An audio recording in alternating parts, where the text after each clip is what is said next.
По узким тропам высоко в горы поднимаются известные блогеры. В Северную Осетию они прибыли не просто так. Главная цель – познакомиться с местной культурой и традициями.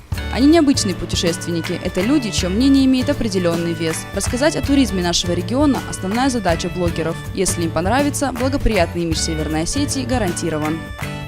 Сегодня вот такое ощущение, что я попала в совершенно другой мир, в какую-то сказочную страну, где живут какие-то волшебные люди. Такая красота, такие горы, которых, даже вот в том же соседнем Архызе я не видела. А памятники исторические, это просто настолько прекрасно, это такое наследие, которое вот надо хранить, и это просто божественно.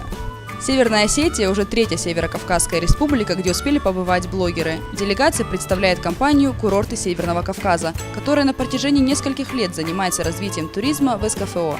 Акулы Рунета представят отчет, по итогам которого компания наметит дальнейшие пути развития туризма в каждом регионе. Я думаю, Осетия не просто может, обязана гордиться и представлять все свои достопримечательности и на всероссийском, и на международном уровне. И главное – радушие людей, гостеприимство, застолье осетинское, много-много интересных, ярких традиций. Это все должны видеть десятки, сотни тысяч людей. Ну и туризм станет, наконец-то, действительно локомотивом социально-экономического развития Северного Кавказа. За 2 дня блогеры Кавказа увидели главные достопримечательности республики. В Мамисонском ущелье ребята посетили старинный храм. Здесь по-прежнему стоят обветшалые иконы, а люди приходят помолиться. Гости республики с интересом рассматривали древнюю церковь и приложились к святыням. Это по древнейшему византийскому стандарту было построено. Так называемые ЛЭПы, линии электропередач, портят естественность данной природы, портят вид. Но мне как фотографу, не как туристу просто, а как фотографу именно вот это все не нравится. Я сам здесь первый раз в Осетии. Здесь очень красиво.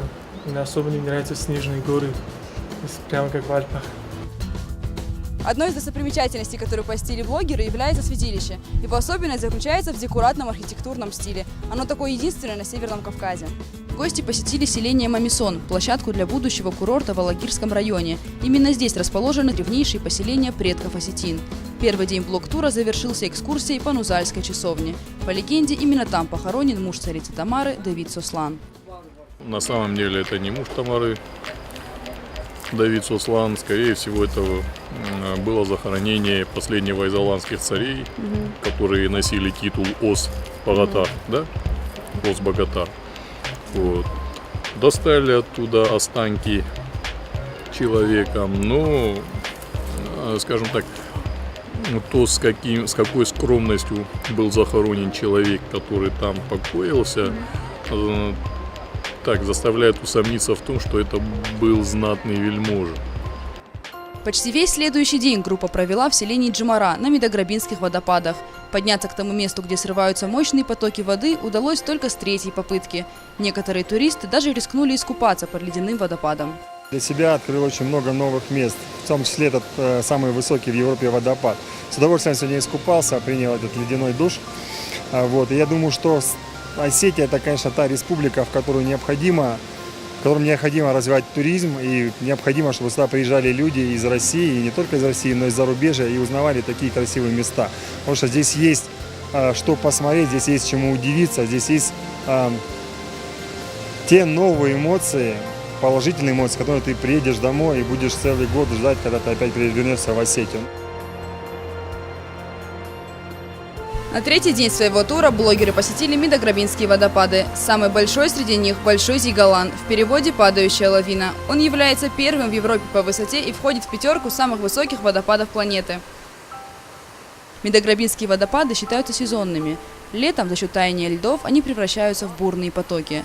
Высота непрерывного падения воды около 1000 метров. Последним пунктом экскурсии стал Даргавский некрополь. Это самый большой город мертвых на всем Северном Кавказе. В усыпальницах в виде башен покоятся предки осетинского народа. Некрополь датируется XIV веком нашей эры. В XVIII веке свирепствовала эпидемия холеры, скачивала людей. И безнадежно больные ждали своей смерти в склепах.